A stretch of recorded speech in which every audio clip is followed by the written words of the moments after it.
dhagaxdheer waxaa la aasaasay 8 aniga halkan ka hadlaya dhagaxdheer waxaan iyadu 4 barkadooda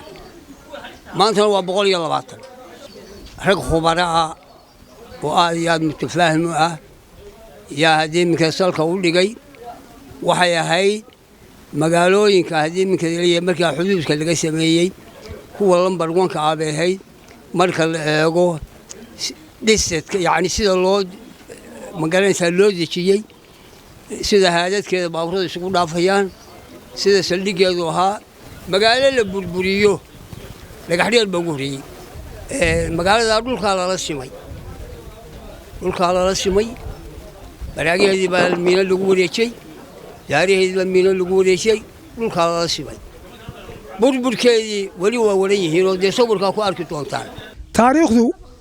28 ilaa 28 bilowgiisii bay waxa ugu horeeyay faragelin la farageliyo ninka la yiraahdo Cabdi Shaybe waa la xiray iyadoo loo aanaynayo kicin jabaadeed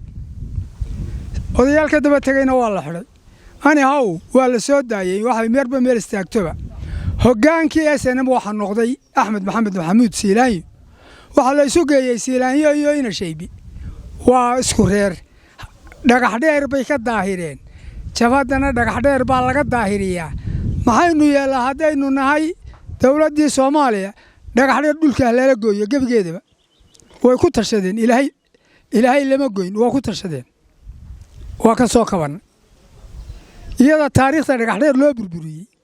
Cabdi Shaybe iyo Siilaanyo ayaa la burburinay waxaana loo jeeday inay baabado SNM-na kicin iyo bay u noqotay kor u qaadid heerka ay gaadheen waxa weeye kuwii ay wateen askarta waa habraha meelaha adhiga la jooga intay gacanta ka gooyaan ayay odhan jireen gacantii ina Shaybe iyo waxaanu sinaa gacantii Siilaanyo iyo ina kaahin hadda habar bay ka soo gooyeen ma nin iyo habar bay sugacana taariikhdu caankaas dhagaxdheer maanta dhowr iyo 60 baan ahay waxaan ku garaadsaday dhagaxdheer tan iyo intaa in yaroo aan meelaha aan wasaaradaha ka shaqeynayay mooyaane waan joogay dibadda dalka uga bixin laakiin dawladdii hore faqashtii waa ku yar cindanaa waxaan ahaa taliyihii ugu horeeyay ee halkan la keeno ee ciidanka watay ayaan ahaa marka hore hurintayda deganayd hurinta taliska ururkana waxa haystay nin Siciidoob la yiraahdo hurintii halkan joogtay ayaan markaa anigu taliye ka ahaa waan joogay anigoo ku dadaalaya bal dadka iyo ciidanka inaan kala u dhaxeeyo haddana caqabado fara badan baan iga soo maray markii dambena waan gudbay waxaan u gudbay xagga SNM-tan u gudbay taariikhda ceelka horta haddaan ka sheekeeyo marka hore taariikhdeedu way dheer tahay laga gayoon maayo ceelkani waxa weeye waa ceelkii ugu horeeyay ee halganku ka bilaabmay haddii ilaahay ka dhigo SNM waa ceelkii ugu horeeyay maalinta in aadan Filije iyo Ismaaciil Cunto iyo maalinta soo mareen halkan gaarigii lagu gubay lay loobarka ahaa horta maalintaas dhibaatada ugu horeysay waxa xigay iyada oo ciidanka inta duruqsi laga soo diro la yiraahdo wadada maash ku maro oo bal soo eega maalintii taarka balidhig la qaatay waxaan ahaa ciidankii laga soo diray duruqsi iyo guutadii joogtay in caydin berbela haystay ka bacdi gaari ina tareeya ayaa magaalada lala maray dhibaatada ugu horeysay maalintaas ay bilaabatay ciidankayga maalintaas la yiri adigu tag meesha maalintaas hurin halkan la dejiyay caqabado badan bay ga soo maray ilaa 2 jeer wax weeye ciidanka SNM way ugu arbishay waxna sanama yeelin magaalada horta ninka gubay ee loo tirinaya marka hore waxa weeye ninka Siciidoob la yiraahdo anigu marka SNM tan ahaa markii maalintii la gubay maalintii hore waxa lagu dagaalamay halkan doqoshay ka sokaysa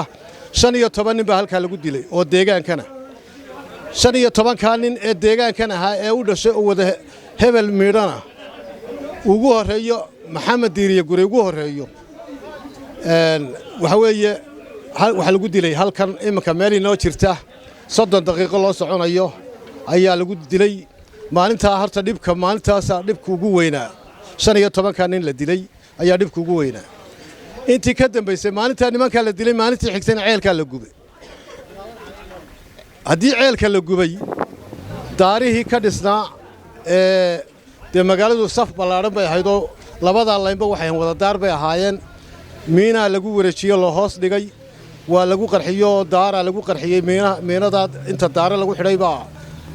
ayar gubta lagu qarxiyey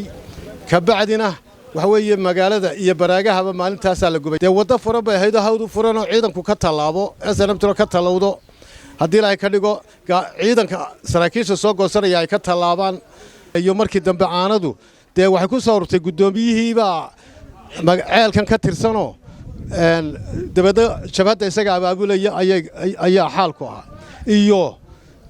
saraakiishii iyo saraakiil xigeenkii iyo wixiiba iyagoo tegay oo galay SNMT galay iyo raggii ceelkan u dhashay ee deegaanka ahaa oo meesha markii naf la waayay ay noqotay aan halgankeena xoojino